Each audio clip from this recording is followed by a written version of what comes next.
काँग्रेसचे प्रवक्ते अतुल लोंढे यांच्या आरोपांच्या विरोधात भाजप आता चांगलीच आक्रमक झालेली आहे आणि लोंढेंच्या विरोधात नागपूरच्या गणेशपेठ पोलिसांमध्ये भाजपनं तक्रार सुद्धा दिलेली आहे। अतुल लोंढे यांच्यावरती गुन्हा दाखल करण्याची भाजपची मागणी आहे। कोरेटकरने नाव घेतलेल्या प्रशिक पडवीकर याच्यावरून लोंढेंनी आरोप केला होता।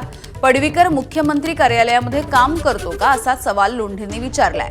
तर लोंढेंचे आरोप बिनबुडाचे आणि मुख्यमंत्र्यांची बदनामी करणारे असल्याचं भाजपनं म्हटलंय।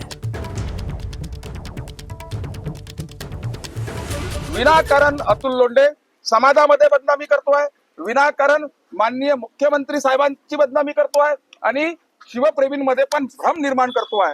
अतुल लोंढे नाही तर त्यांची परंपरा राहिली आहे आतापर्यंत फेक नेरेटिव्ह तयार करण्याची।